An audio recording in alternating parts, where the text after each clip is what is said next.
Hey guys, welcome back to Powerstroke Boys. This is going to be a very quick tutorial on maintaining your 6.0 Powerstroke.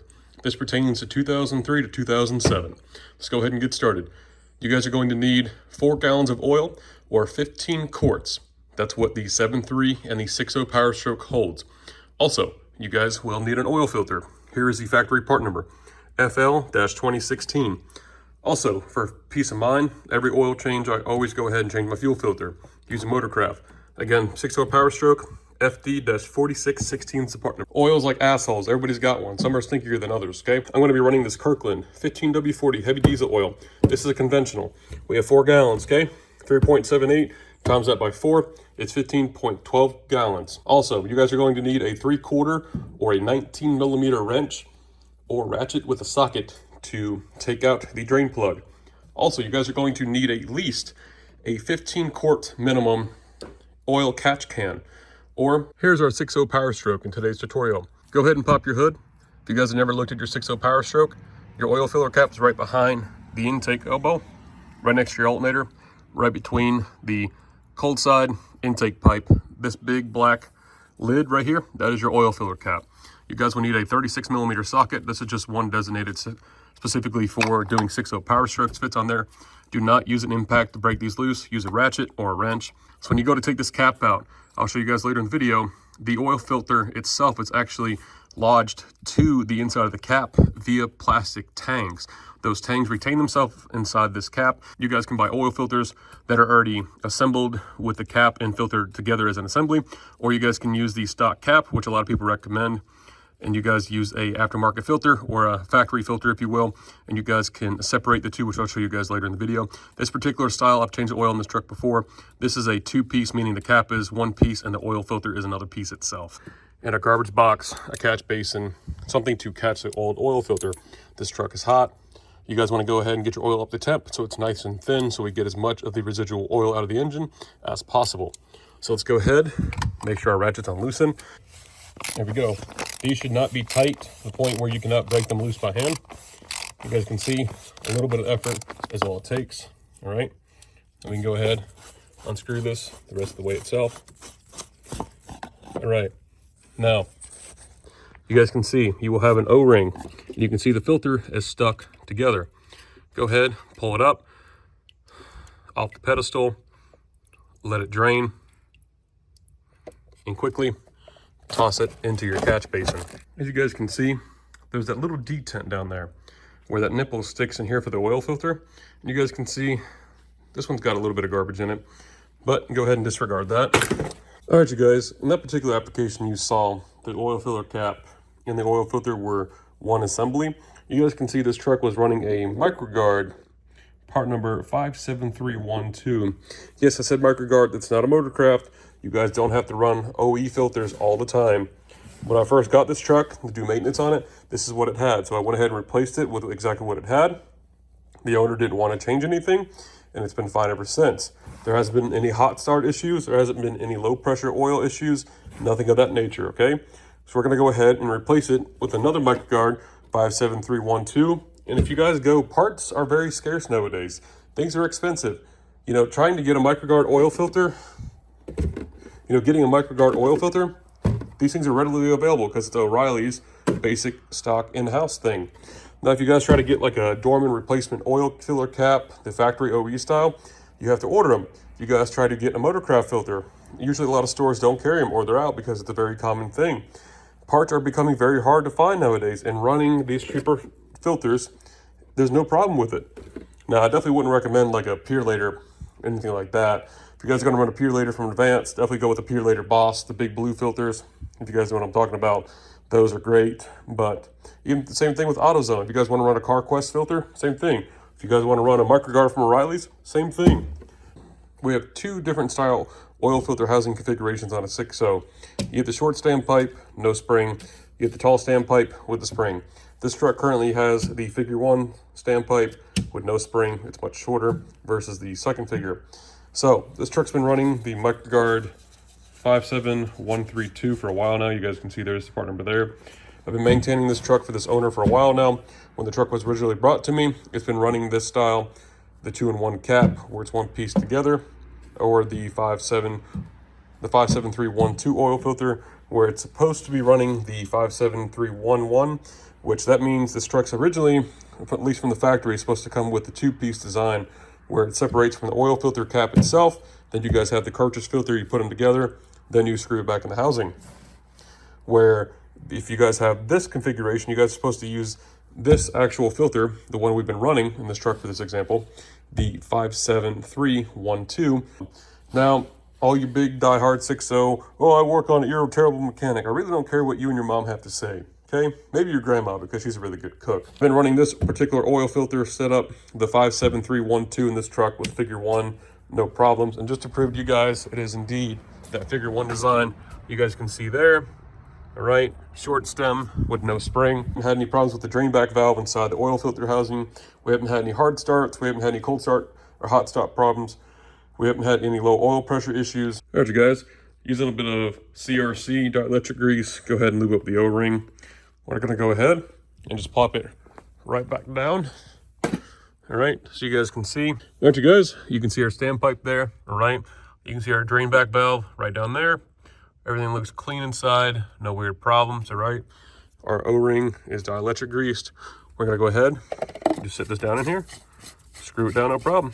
And again, been running this oil filter setup for 3 oil changes now. Never had a problem with it. Customers never came back. So, and these are kind of a pain in the butt to screw down because you guys have to mesh the O-ring inside the housing. So go ahead and just take your time. Again, it doesn't take much. You can see I'm just doing this one-handed here. That's all it takes, and then go about a quarter turn. All right, you guys, this truck has V-code and B-code springs, meaning the front of it's leveled from the factory. And I'm able to get my big stuff under here with no jacks or jack stand, which is all right. So I'm on a creeper. Go ahead and take your catch basin, line it up with the oil pan, which is this guy right here. You will need to pull this lower drain plug out. This is a 19 or a 3/4.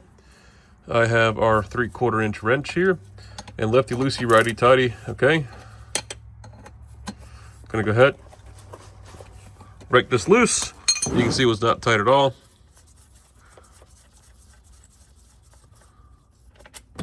There we go. Black oil, let that sit there and drain for a while. We can go ahead and back up top and change our fuel filter.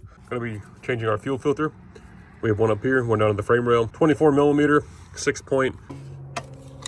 Again, these only get tightened, basically snug. There's literally a torque spec on top of the fuel filter cap here. It says 14 Newton meters, which is not a lot. Okay. Again, sometimes the cap will come off. You can see those tangs where the fuel filter is releasing some farts at us currently, but you can see those tangs inside. So go ahead and just let that drain. I'm gonna go ahead, do this one-handed, make a mess for you. Okay, you just kind of pull up with your fingernail. They can be stuck, so just be mindful. There you go. Let that drain.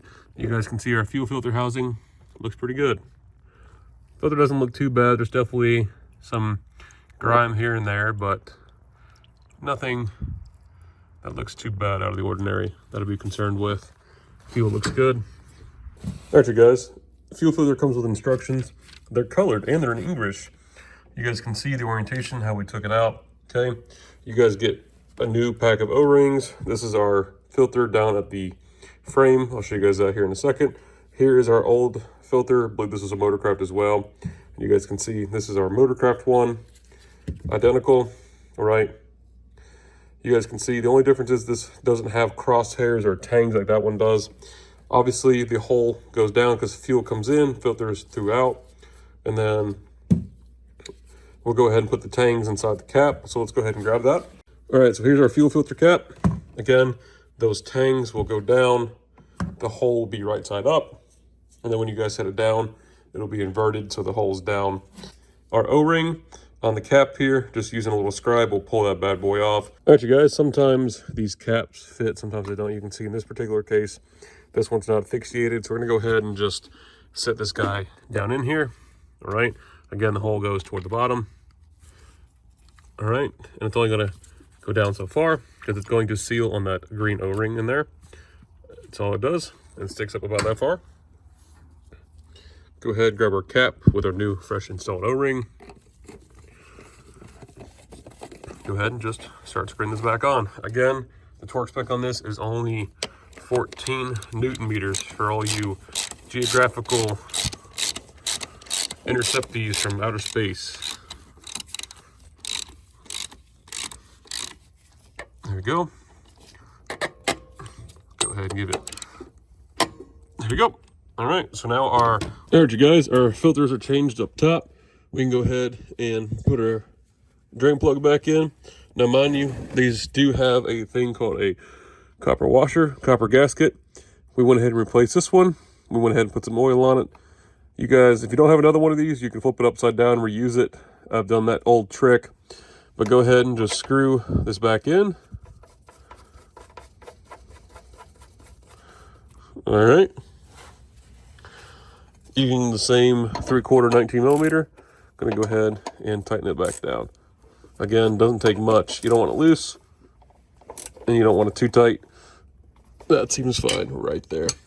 Just enough to tighten the plug to tighten down the copper washer. Go ahead and wipe away our excess.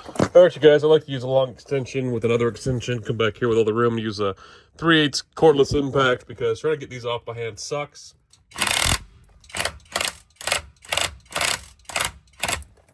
Our last fuel filter on the 6.0 is in the stupidest spot ever. You guys can see we're up underneath here. We're on the left side of the transmission. If we don't have a drive shaft, you guys are two-wheel drive, you guys have an advantage. This is our last fuel filter, okay? This is our fuel pump, fuel water separator, 2-in-1 deal, okay? Fuel conditioning module, whatever you want to call this. Our fuel pump essentially is right here, and you guys can see this brake line goes around it. Kind of a weird design there. Now, a little tip of advice for you. If you guys get a water and fuel light on your dash, you can see this little stripped out brass plug. That's not for me. Fortunately, whoever was down here stripped that little guy. You can replace him, but they're just a pain in the butt. This is where your water and fuel light sensor is, this guy here, and this is where you guys can drain the water out of this guy here. Now, when you guys pull the cap, any water moisture will come out of here. Obviously, this is the lowest point of the filter housing, but if you guys look, they're almost identical in length as far as they sit down, all right? Now, we need to go ahead, use a 36 millimeter to pull this fuel filter cap off, all right? We're gonna go ahead, do that, drain it, and I'll show you guys the filter. Let's see what garbly goop comes out of there.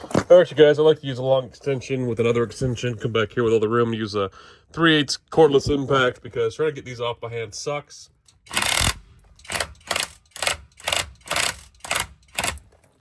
There we go, into our catch basin.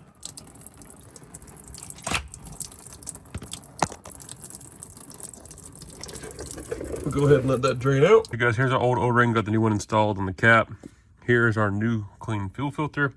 And there is our old one, way in there. You can see 4 empty gallons later, and our truck is nice and full of oil. All right, prime the key 3 times. No leaks around the fuel filter. That's just residual. All right, nothing fresh. Let it run for a second. It'll take a second to build oil pressure. There we go.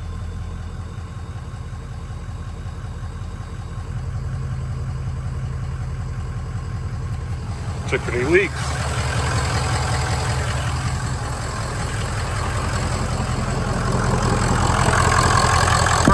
Getting already. A fresh oil change. They always run quiet. I love it. All right, you guys. Well, that's a wrap. Swab the dipsy again. We're up to level. Hope you guys enjoyed this quick tutorial on how to maintenance your 6.0 Powerstroke by changing both fuel filters and the oil filter.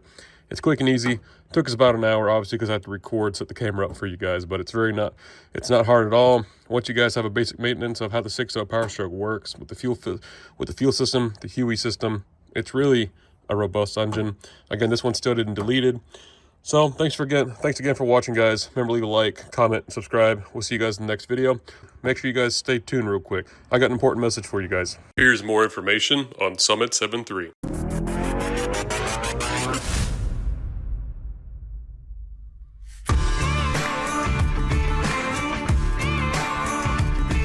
So So Summit 7.3 is an industry event focused specifically on the 7.3 liter Powerstroke. We really wanted to bring together the community that deals with 7.3 liter Powerstroke diesel.